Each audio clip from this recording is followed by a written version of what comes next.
Étudier la Bible, un podcast hebdomadaire pour approfondir la Bible, parole de Dieu. Bonjour, ravi de vous retrouver pour ce nouvel épisode d'Étudier la Bible. Alors on va débuter cette semaine l'étude d'un nouveau livre de la Bible, c'est une joie d'attaquer une nouvelle partie de la parole de Dieu. On a commencé notre série de podcasts en 2020 par le récit de la création et le début de la relation de Dieu avec son peuple d'Israël, c'était dans la Genèse. Ensuite, on a plongé nos regards ensemble dans le livre de Josué, ce livre qui relatait la conquête du pays promis de Canaan. Et enfin, on a approfondi le livre des Juges qui mettait en avant la déchéance morale et spirituelle d'Israël à cette époque de son histoire. Alors Josué était un livre de conquête et de victoire. À l'inverse, Juges, c'était plutôt un livre de défaite, qui relatait probablement l'époque la plus sombre d'Israël dans sa relation avec Dieu. Alors c'était un livre qui était marqué par le péché, par la désobéissance, par la violence qui était liée à cette époque bien sombre. Et c'est dans cette période trouble qu'apparaît un rayon de soleil. Une lueur d'espoir qui montre que la foi, la bonté et l'amour n'avaient pas complètement disparu à cette époque en Israël. C'est donc à cette époque que se situe l'histoire de Ruth. Le livre commence par ces mots : « À l'époque des Juges, il y eut une famine dans le pays. » Donc on est à l'époque des Juges, et ces événements ont eu lieu vers l'an 1100-1200 avant Jésus-Christ. Alors difficile de dater le livre avec précision, mais il y a un élément clé qui nous permet de faire une estimation qui est relativement fiable, parce que le texte se termine par une généalogie qui nous conduit 3 générations avant le roi David. Alors comme le grand roi d'Israël était sacré vers l'an 1000 avant Jésus-Christ, cela nous permet de situer l'histoire de Ruth aux environs, un siècle et demi avant la naissance de David, donc on est en l'an moins 1100-1200 à peu près. Alors l'histoire de Ruth, même s'il parle de personnages hébreux, ne se déroule pas uniquement sur le territoire d'Israël. Il va débuter sur une terre étrangère, là où un couple part s'installer avec ses enfants pour fuir la famine qui sévit en terre promise. Alors cette famille, elle est originaire de Bethléem en Juda, et elle va se rendre sur le territoire étranger de Moab. Alors Moab, c'était un peuple ennemi d'Israël, et c'est un peuple qui était interdit d'entrer dans le peuple de l'Alliance, parce qu'il s'était opposé à Israël pendant la période de l'Exode. C'est donc à cet endroit, Bethléem et Moab, que débute le récit. Alors le texte, il présente 3 personnages principaux et 3 groupes de personnages secondaires. Tout d'abord, les projecteurs sont mis sur une femme qui va devenir rapidement veuve, c'est Naomi. Ensuite va entrer en scène sa belle-fille, Ruth, qui va donner son nom au livre, et puis ensuite arrive son futur époux, un dénommé Boaz. Autour d'eux, on retrouve d'autres personnages avec un rôle moins important, mais ils participent ainsi entièrement, bien sûr, au plan de Dieu à travers cette histoire. Il y a tout d'abord l'époux de Naomi avec leurs 2 enfants. Alors malheureusement, là encore, ils vont tous les 3 disparaître tragiquement pendant leur période d'exil à Moab, et on aura peu d'informations sur eux. Il y a Orpa, l'autre belle-fille de Naomi, mais qui va suivre un chemin et un destin différent de Ruth. Et enfin, il y a un 3e personnage. Il fait partie de la famille de Naomi, il n'a pas de nom, un tel, vous allez voir dans le texte quand on arrivera sur ces passages. Donc, 3 personnages principaux, Naomi, Ruth et Boaz, et 3 personnages ou groupes de personnages secondaires, donc l'époux et les enfants de Naomi, puis Orpa, puis ensuite ce 3e personnage, donc sans nom, mais qui fait partie de la famille de Naomi. Alors, sa place est mineure, mais son rôle est majeur de ce personnage, parce que la réponse qu'il doit donner à une question que lui pose Boaz peut remettre en cause, les amis, toute la lignée royale. Alors, il y aura un gros suspense autour de ça, vous allez voir.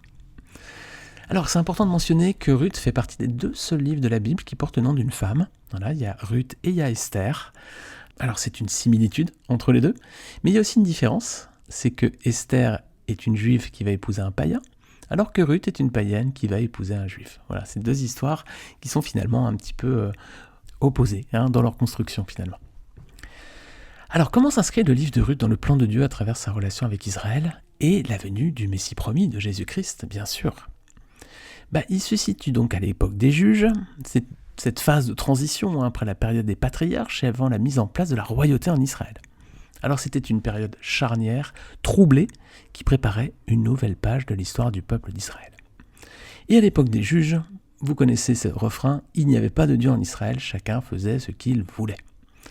Alors c'était un peu le bazar à l'époque. Et ce livre de Ruth se glisse ici, avec cette lumière dans les ténèbres, et donc il va aussi permettre d'introduire la généalogie du roi David. Et ça, évidemment, pour le peuple hébreu, c'est un point très très important.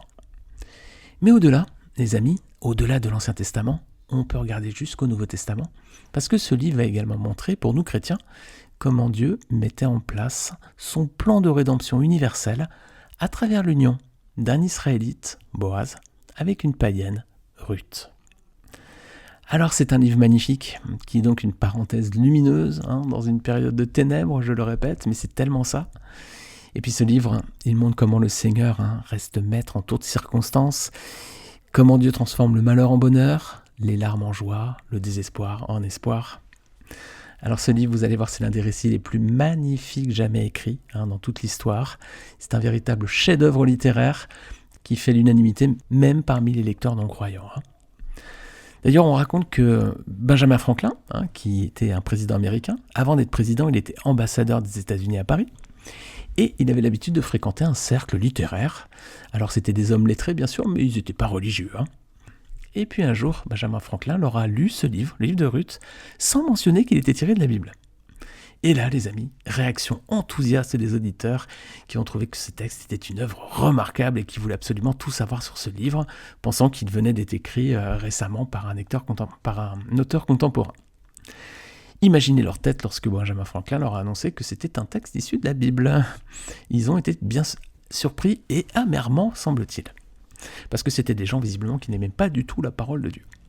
Mais voilà, ils ont reconnu malgré tout le caractère extraordinaire, magnifique de cet ouvrage. Alors aujourd'hui encore, le livre de Ruth et toutes les valeurs qu'il inclut n'ont rien perdu de leur beauté, bien au contraire. C'est aussi un rayon de soleil pour nous, dans la société où nous vivons aujourd'hui.